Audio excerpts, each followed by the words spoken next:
ఇక super exclusive news చూద్దాం. AP liquor కేసులో నిందితుడిగా ఉన్న చెవిరెడ్డి భాస్కర్ రెడ్డి విచిత్రంగా ప్రవర్తిస్తున్నట్లుగా తెలుస్తోంది. సిట్ విచారణలో అధికారులపైనే చిందులు తొక్కారని సమాచారం. సిట్ ఆఫీస్ ఎదురుగానే ఇల్లు తీసుకుంటానంటూ నానా హంగామా చేశారని విమర్శలు వస్తున్నాయి. దర్యాప్తు అధికారులనే బెదిరించినట్లుగా తెలుస్తోంది. విచారణ సమయంలో చెవిరెడ్డి సహనం కోల్పోవడం, విచారణ రికార్డు కావడంతో ఆయన మరింతగా చిక్కుల్లో పడే అవకాశం ఉంది. ఇదే విషయాన్ని దర్యాప్తు అధికారులు కోర్టు దృష్టికి తీసుకెళ్తే బెయిల్ రావడం కష్టం కావచ్చు. అయితే కావాలనే చెవిరెడ్డి ఇలా ప్రవర్తిస్తున్నారని అనుమానాలు వ్యక్తమవుతున్నాయి. బెయిల్ లేకుండా జైల్లోనే ఉండాలని ప్లాన్లో భాగంగా ఇలా ప్రవర్తిస్తున్నారని తెలుస్తోంది. బెయిల్ రాకుండా జైల్లోనే ఉంటే ప్రజల్లో సానుభూతి దొరుకుతుందనే ఆయన భావిస్తున్నట్లుగా. అయితే చెవిరెడ్డి ప్రవర్తనను చూసిన దర్యాప్తు అధికారులు విస్మయానికి గురవుతున్నారు.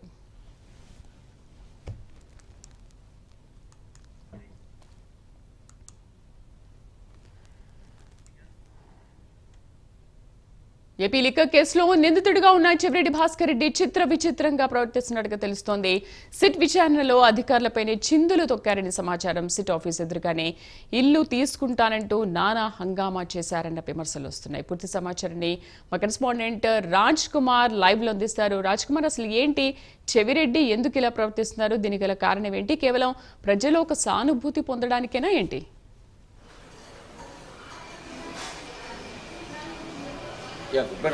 ముఖ్యంగా చెవిరెడ్డి భాస్కర్ రెడ్డి అంశంలో ఏదైతే ఏపీ లిక్కర్ స్కామ్లో ప్రధానంగా ఒక క్రియాశీలక పాత్ర వహించారని చెవిరెడ్డి భాస్కర్ రెడ్డి పైన ప్రధానంగా ఆరోపణలు ఉన్నాయి. అందులో భాగంగానే ఆయన అదుపులోకి తీసుకోవడం జరిగింది. సిట్ ఆయన అదుపులోకి తీసుకునేటువంటి సమయంలో కూడా చాలా కీలకమైనటువంటి అంశాలను చెవిరెడ్డి భాస్కర్ రెడ్డి ముందు ఉంచింది.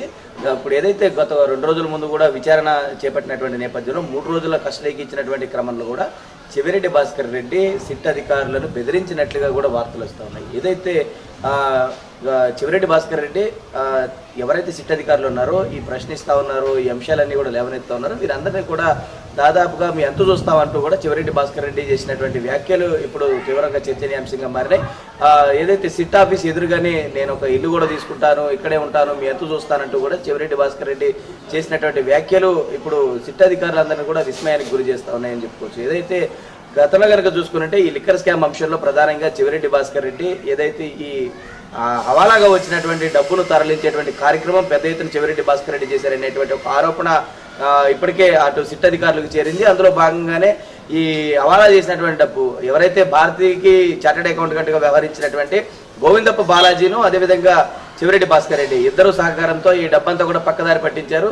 దీన్ని కార్యరూపం దాల్చింది మాత్రం ఓఎస్డీగా వ్యవహరించినటువంటి కృష్ణమోహన్ రెడ్డి. అదేవిధంగా దాన్ని ఏదైతే ఈ కార్యాలన్నీ కూడా దగ్గరుండి చూసినటువంటి ఎవరైతే ధనంజయ రెడ్డి, వీరందరూ కూడా ప్రధానంగా కలిసికట్టుగా ఈ లిక్కర్ స్కామ్లో ఏదైతే పాలసీని మార్చినటువంటి తర్వాత నుంచి కూడా ఈ డబ్బంతటి కూడా పక్కదారి పట్టించినటువంటి నేపథ్యంలో వీరందరిపైన కూడా ప్రధానంగా ఉన్నటువంటి ఆరోపణలపైన సిట్ అధికారులు ఫోకస్ చేస్తా ఉన్నారు. ఈ పెట్టుబడుల అంశం ఏమైతే ఉందో ఈ పెట్టుబడుల అంశం కూడా ప్రధానంగా చెవిరెడ్డి భాస్కర్ రెడ్డి ముందు ఉంచారు. ఏదైతే ఈ తరలించిన డబ్బంతా కూడా వీటిలో వేటి రూపంలో పెట్టుబడులు పెట్టారు, ఎక్కడి నుంచి వీటినన్నింటినీ కూడా నడిపించారనేటువంటి దానిపైన చూస్తే కనుక ఏదైతే బెవరేజెస్ కార్పొరేషన్ ఎండీగా వ్యవహరించినటువంటి వాసుదేవరెడ్డి నివాసంలో జరిగినటువంటి ఈ బిల్లుల వ్యవహారం ఏదైతే ఉందో పెద్ద ఎత్తున బంగారం కొనుగోలు చేశారని ఈ బిల్లుల వ్యవహారానికి సంబంధించి కూడా చెవిరెడ్డి ముందు ఈ ప్రశ్నించినట్లు కూడా తెలుస్తా ఉంది.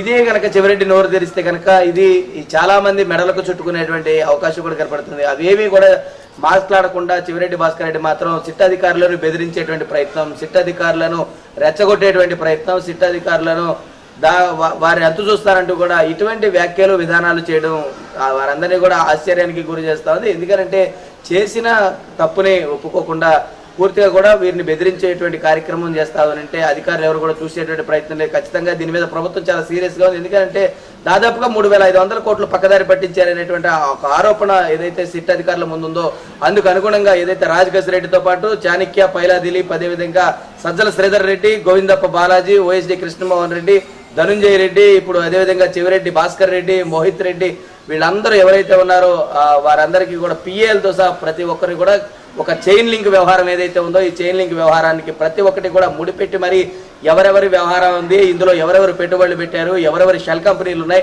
అన్నిటి మీద కూడా పూర్తిగా దర్యాప్తు చేస్తా ఉన్నారు. ఇంకా కూడా అనేక మంది పేర్లు ఈ వ్యవహారంలో బయటకు వచ్చేటువంటి అవకాశం కనపడుతుంది. నిందితులు ఎవరికి కూడా బెయిల్ మంజూరు చేయకూడదు అనేది ప్రధానంగా సిట్. ఎందుకంటే ఈ ఇన్వెస్టిగేషన్ ఒక క్లియర్ దశలో ఉంది, ఒక ట్రాన్స్పరెంట్ గా జరుగుతుంది. కాబట్టి ఇలాంటి దర్యాప్తు జరిగేటువంటి సమయంలో కనుక ఎవరికైనా బెయిల్ ఇచ్చినా సరే ఏ సాక్షినైనా ప్రభావితం చేసేటువంటి అవకాశం ఉంటుంది. కాబట్టి చెవిరెడ్డి ఎన్ని బెదిరింపులు బెదిరించినా సరే సిట్ దూకుడు మాత్రం చాలా ఎక్కడ కూడా ఆగేటువంటి పరిస్థితి లేదు. వారు ఎక్కడ కూడా బ్రేక్ వేసేటువంటి పరిస్థితి లేదు. ఎందుకంటే వారు సేకరించినటువంటి ఆధారాలు ఆ విధంగా ఉన్నాయి. వారు సేకరించినటువంటి చెవిరెడ్డి భాస్కర్ రెడ్డి ముందు ఉంచినటువంటి సాక్ష్యాలు ఆ విధంగా ఉన్నాయి. కాబట్టి చెవిరెడ్డి భాస్కర్ రెడ్డి ఎంత వారిని బెదిరించినా కూడా ఎప్పటికైనా సరే వీటన్నిటి నిజంగానే చెవిరెడ్డి భాస్కర్ రెడ్డి కనుక ఏ తప్పు చేయకుండా ఉంటే బెంగళూరు ఎయిర్పోర్ట్ నుంచి ఆయన కొలంబియాకు ఎందుకు పారిపోవాలంటూ కూడా సిట్ అధికారులు ఆయన ప్రశ్నించారు. కానీ దాని దగ్గర చెవిరెడ్డి భాస్కర్ రెడ్డి సమాధానం లేదు. అంటే ఎప్పుడైతే తన మెడకు చుట్టుకుంటుందని ఎప్పుడైతే చెవిరెడ్డి భాస్కర్ రెడ్డి ఊహించారో అప్పటి నుంచి కూడా సిట్ అధికారుల పైన రాష్ట్ర ప్రభుత్వం పైన కూడా ప్రధానంగా కూడా ఆయన విమర్శలు చేయడం మొదలు పెట్టారు. కానీ ఇప్పుడు నిజంగానే చెవిరెడ్డి భాస్కర్ రెడ్డి ఎన్ని విమర్శలు చేసినా కూడా ఏదైతే ఈ చట్టం ముందు వీరందరూ కూడా ఎవరైనా కూడా తలవగాల్సిందంటూ కూడా సిట్ అధికారులు అయితే చెప్తున్నట్టు పరిస్థితి కనపడుతోంది. Right Raj Kumar, thank you.